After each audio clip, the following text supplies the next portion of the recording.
Hello, yeah, everybody. Here's project number 3, Osmosis. One of my favorite topics is looking at how the cell will kind of maintain homeostasis and keep things inside and out the same, which is kind of interesting. Anyways, when we're looking at this project, this one's a little bit hands-on here, and so what you'll need is a potato and some water and salt. So a pretty simple kind of lab that you can do at home. And what you'll need to do very quickly, I'll just go over kind of what we're going to do in lab. Then I want to go over some material, make sure you guys kind of understand the content behind this.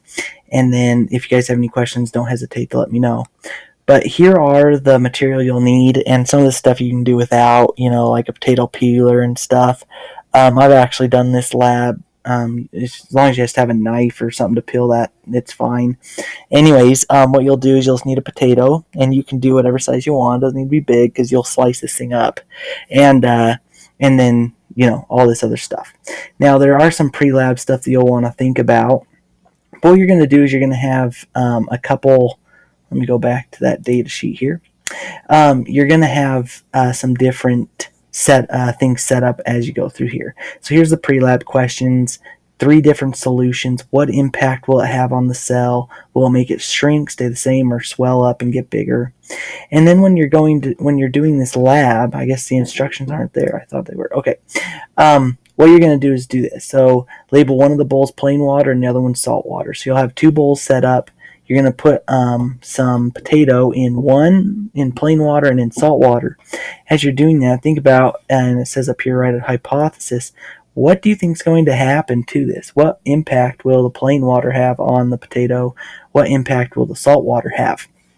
And fill the bowl marked plain water with a half cup of water. Fill the bowl, stir, blah, blah, blah. So it tells you exactly how to do this. And you need to let this sit for like 24 hours. Okay? And after 24 hours, the question is, what are you going to do here?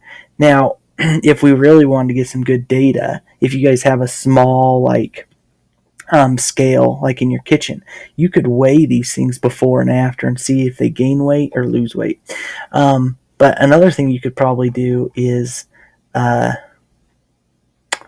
measure how big these are too. So there's a lot of ways we could get some really good numerical data to support.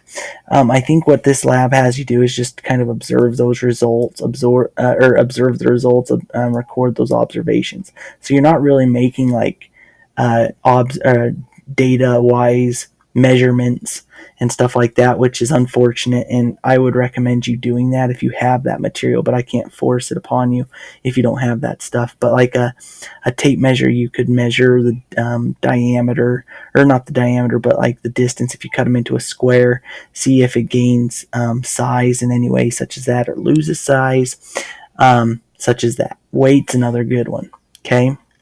And so when you set this up, that's what you'll do. You'll have your 1 cup with that water, pure water, the other cup with salt water, and you'll go through the whole rigmarole here. And I think they do a good job explaining. What I want to spend some time on is the content stuff. So let me get this thing started for us here. Well, actually, I'll just go through it like this. So, anyways, I always like to start this out when I'm teaching this on this example of cystic fibrosis. So here is a diagram of the cell membrane, right? And the cell membrane, throughout our cell membranes, we have these channel proteins. Now, these channel proteins, they allow things to go inside and out of the cell naturally. And in a normal functioning cell membrane, sometimes these will be open, sometimes they'll be closed to allow this stuff to go through, just depending on where the concentration's at. What we've actually found, what they've studied, is that in people with cystic fibrosis, CF, this is a recessively genetic inherited trait. And these people, usually in the cells that line the digestive system or respiratory system, and even sometimes in lining of reproductive organs and tracts, their cell membrane does not function properly, and specifically on this transmembrane protein here. And what it is this receptor that opens and closes this protein channel is defective in these people with CF. And what it does, it actually remains closed all the time. It's non-functioning, and what it does, it doesn't allow chloride ions to go through. And what that causes is that in the lumens between tissues, like in the respiratory system, trachea and stuff, it'll fill up with mucus. And when that happens, it's very painful and can cause respiratory issues. And most and worst thing of all, it allows bacteria to form on this and grow, and these types of people get sick very easily and very quickly. And so it's pretty crazy how that happens. And if you research this a little bit, and I'm going into something else here, but if you look at the DNA, it simply has taken 3 base pairs out. So if you ever think about DNA, you got like your A, T, C, G bases. This is a mutation that's genetically inherited. And what they found is that in 70% of Caucasians that have CF, it's due to 3 bases that are deleted out. And what that does is it causes a frame shift mutation, is what they're called, and it affects the rest of the protein. And so simply by taking out just a couple bases, letters, this is what it causes. Okay? All right.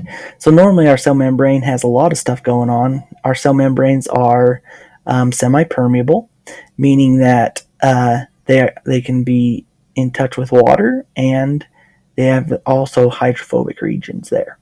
And what you'll find is that we have some transmembrane proteins right here, channel proteins, integral proteins.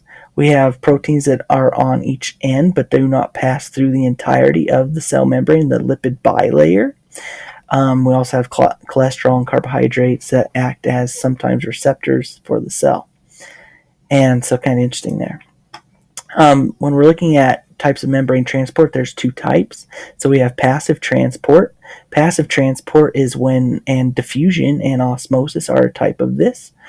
And what it is it's molecules moving from a high concentration to a low concentration. So if you count right here, there's more molecules on this side than this side, and so naturally they will pass through to make it equal. What you'll notice right here is in passive diffusion, these molecules have to be extremely small to be able to pass through those lipid membranes. However, in facilitated diffusion, we can actually involve a channel protein, and it can allow molecules to pass from a high concentration to a low concentration. And that allows larger molecules, such as sugars and other things, that need to pass through. As long as it's passive, the key thing is passive transport, high concentration to low concentration. Active transport, on the other hand, is not high to low, it's actually low to high. These molecules do not want to be at this site. They want to be spread out evenly. However, maybe the cell needs to make this high concentration for a particular event, and so it's going to require what we call ATP energy to make that happen. So diving into osmosis, osmosis is a form of facilitated diffusion, okay? And it's a facilitated diffusion because it requires an integral channel protein called an aquaporin. Now, these aquaporins can shove and shoot water through pretty quickly because it opens up a pretty big hole in the cell and allows that water to move in and out wherever it needs to go. Okay? All right.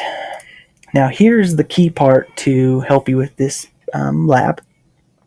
So if we're looking at this, when we're looking at osmosis, we're looking at the movement of water particularly. We can see that we can be in 3 different types of solutions. We have isotonic solution, hypertonic, and hypotonic.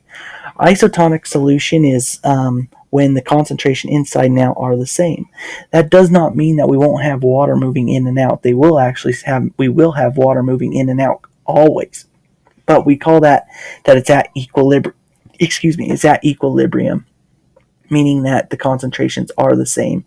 And so water, if one moves out, one will go in to keep the concentrations the same. At a hypertonic solution, however, the concentration outside of the cell is at a low concentration of water.